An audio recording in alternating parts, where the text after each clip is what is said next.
गरीब साध साध सब नेक हैं, आप अपनी ठोरे। जो सतलोक ले जाएंगे वो साधु कोई और।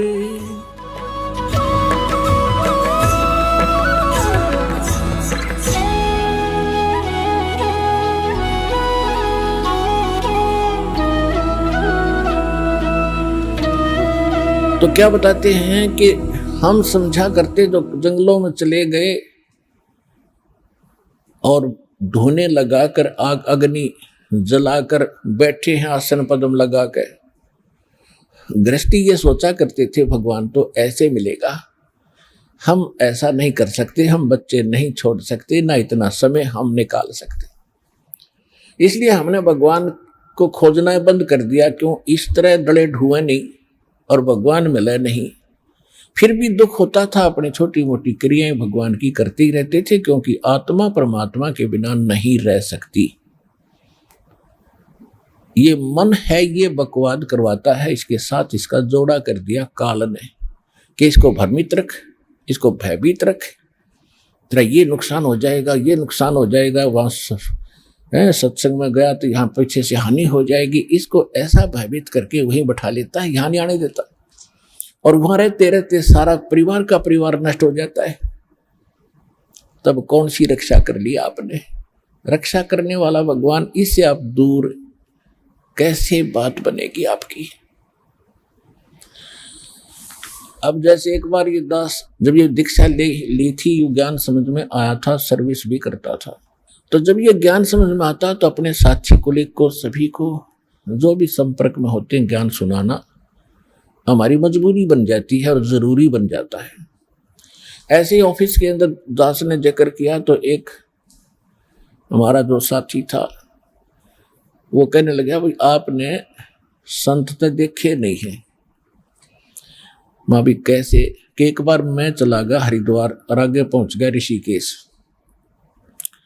ऋषिकेश की झाड़ियों के अंदर मैं घूमता घूमता गया, आगे क्या देखा कि 10-20 व्यक्ति बैठे एक वृक्ष के नीचे और जंगल की तरफ टकटकी लगाए बैठे। मैं वहां गया, उनसे पूछा यहाँ क्या देख रहे हो? उन्होंने बताया कि यहाँ एक महात्मा रहता है, वो बड़े सद्पुरुष हैं और केवल एक केले के पत्तों को लंगोट के स्थान पर बांधते हैं पर्दे पर, और ना नगर में आते ना बस्ती में, इस जंगल में घूमते रहते हैं, गुफाओं में रहते हैं, और उसके दर्शन यदि हो गए तो बेड़ा पार हो जाएगा। एक उन्हीं में से कह रहा था, एक दिन मैं यहां सुबह सुबह वक्त से आ गया और मैं ऐसे ही देख रहा था, उस महात्मा ने मुझे देख लिया, वो मेरी तरफ ही आ रहा था, मैं उसको नहीं देख सका, वो मुझे देखकर वापस भाग लिया। मैंने उसकी पीठ देखी थी, जब चेहरा देख लेता था, जब दर्शन हो जाते तो बेड़ा पार हो जाता। अब मुझे तो मालूम था, उनको आगे बात बढ़ाना मैंने उचित भी नहीं समझा। मैं भी ठीक है, अब इतने रंग में रंगे हमने कक्का पता नहीं। अब इसके विषय में सुख संवेद में क्या बताया है कि डंब करे डूंगर चढ़े। एक समय दास अपनी ड्यूटी पर जा रहा था मोटरसाइकिल पे, और उस समय क्या देखा कि एक ऊंचा सा स्थान था, गांव से बाहर ऊंचा टीला, ऊंचे स्थान, थली सी थी, उस पर 10-20 वृक्ष थे और नीचे एक तालाब था।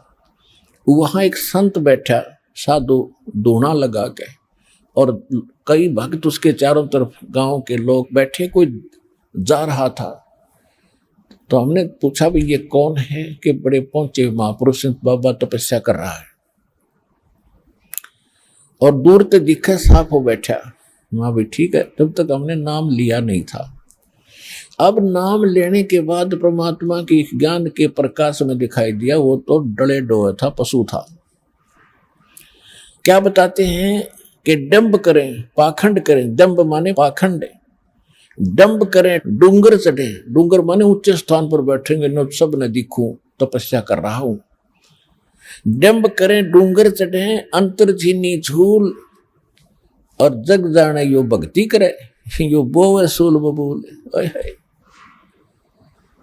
जो साधना ये संत ऋषि महात्मा, हम जिनको महात्मा मान्या करते, जो ये साधना भक्ति कर रहे हैं, कोई है प्रमाण किसी सदग्रंथ में या किसी महापुरुष ने किया जिसने भगवान मिले, जिसमें आदरणीय गरीबदास साहिब जी, आदरणीय नानक साहिब जी, आदरणीय दादू साहिब जी, आदरणीय गीसा साहिब जी, आदरणीय मुल्कदास साहिब जी, आदरणीय धर्मदास साहिब जी, ये पहुंचे योग संत थे, परमात्मा पाया था इन्होंने किए कभी ऐसे साधनाएं।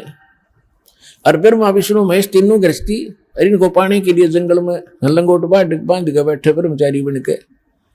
हद होगी हमारी बुद्धि का, पत्थर पड़ गए थे, कभी ज्ञान नाम की चीज नहीं थे हमारे पास। अब क्या बताते हैं कि डंब करें डूंगर चढ़े अंतर झीनी झूल, और जग जाने यो भक्ति करे यो बोवे सूल बबूल। अब ये तो ड्रामा करते हैं कलयुग के जो कर रहे हैं। सुबह जैसे गर्मियों के दिनों में 40 दिन तक 5 धोने लगा कर बीच में बैठ गया, 40 दिन में होगी अमर काया, वाह भाई वाह। या फिर झरना बैठ गए, कहते ये तो है एक ड्रामाबाजी। और पहले ऋषि महर्षि तन मन धन से भक्ति करते थे, हजारों वर्षों तक उनकी लंबी आयु होती थी, तपस्याएं करते थे, उनको कुछ नहीं मिला, क्योंकि ये परमात्मा प्राप्ति का साधन ही नहीं है। इससे क्या होता, तप से राज मिलता है, तप से राज मदमानम, और जन्म तीसरे शुक्र समानम। जैसे सदग्रंथों में भी लिखा है, तपेश्वरी सो राजेश्वरी, राजेश्वरी सो नरकेश्वरी। तपेश्वरी, तपेश्वर यानी तपस्वियों में सबसे श्रेष्ठ, घना तपस्या करने वाला। और राजेश्वरी, वो राजाओं में सबसे ज्यादा ताकतवर और धनवान राजा होगा। और जितना ज्यादा अक्षेत्र जिसके पास होगा वो ताकतवर माना जाता है। राजेश्वरी सो नरकेश्वरी, इतना ही नरक उसने घना मिलेगा। वो नरक में भी सबसे आगे पड़ा पाओगा, सबसे ज्यादा समय तक रहेगा, वहां भी नरकेश्वरी होगा वो। तप से राज, सूक्ष्म वेद में लिखा, तप से राज और राज मदमानम, और जन्म तीसरे वो शुक्र सवानम। तब से राजा बनेगा, राजा में अभिमान होता है, वो उल्टे कर्म करते पीछा नहीं देखता। अपने राज्य के विस्तार के लिए, अपनी प्रभुता बनाने के लिए दूसरे राजाओं पर चढ़ाई कर लेते, उनके राज्य को हड़प करने के लिए। और ना जाने कितने नौजवान बच्चों को मरवा देते, सैनिकों को। और फिर आप कहां गए, कहां उनके राज आज गधे बनकर घूम रहे, वो कुत्ते गधे सुअर की योनि में राजा लोग। ये अनमोल मनुष्य जीवन ये डले डौण के लिए नहीं मिला था, ये बकवादों के लिए प्राप्त नहीं हुआ था। ज्ञान ना होने से हम इस काम लाग गए, भगवान तो मिला ही नहीं। जब भगवान नहीं मिला तो फिर बकवादों में लगेगा। जैसे गाय के बच्चे को जब वो माँ का दूध पी रहा होता है तो क्या करता है धनी, उसको माँ का स्तन छुड़वा के अपने हाथ की उंगली दे देता है 2 मुख में, और वो थोड़ी देर तो उसको ऐसे ऐसे मारता चूसता रहता है जैसे दूध होगा इसमें। वो उसको धीरे धीरे ले जाकर खुट्टे तो बांध देता है रस्से ते, और वो थोड़ी देर तो उसको चूसता फिर वो छोड़ देता है कि उसमें तो वो आनंद आ ही नहीं रहा जो माँ के स्तन में था। फिर वो क्या करता, या तो ऐसे ऐसे करता, या फिर उसमें द्वार का शर्मारन लग जाएगा या कूदन लग जाएगा। यानी जब उसको आनंद आ रहा था तब तो निश्चिंत वो आनंद ले रहा था, और जब वो छूट गया तो आनंद जिसको उसने उंगलियों को सतन मान कर थोड़ी देर तक चूसा वो छोड़ दिया, क्योंकि उसमें वो आनंद नहीं। फिर लगा टक्कर मार दीवारों के। तो हमारे साथ वो बन गई। हम पहले तो भगवान की तरफ लगते हैं, भगवान को पाएंगे चाहे कुछ भी हो जाए, घर भी त्याग देते हैं, लेकिन वो वस्तु नहीं मिली हमें जिससे भगवान का आनंद मिले। हमने ये नकली साधनाएं तो मुंह में उंगली दे रखी थी, या कितनी देर आनंद देगी। अंत में इसको छोड़कर हम फिर बकवादा बढ़ गए, सिद्धियां प्राप्त कर ली, एक दूसरे पर प्रभु पा के, फिर पता नहीं क्या क्या मस्तारन लाग गए, सब कोठी बनाने पर लाग गए। फिर वो भूल गए सारा साधन, क्यों भगवान मिल नहीं रहा, क्योंकि हमने सतन नहीं मिला माँ का, हम उंगलियां मुंह में लिए फिरे थे। तो जितनी साधना है इस दास के अतिरिक्त तो साधना दास बताता है, ये सारे ऐसे ही मुंह में उंगली दे रखी इन संतों ने, इनको मूर्ख बनाने के लिए श्रद्धालुओं को। ये कभी वो आनंद प्राप्त नहीं कर सकते, यानी मोक्ष प्राप्ति कभी नहीं हो सकती। वो यहाँ होगी सतलोक आश्रम बरवाला जिला हिसार में, इस दास से भक्ति विधि प्राप्त करके।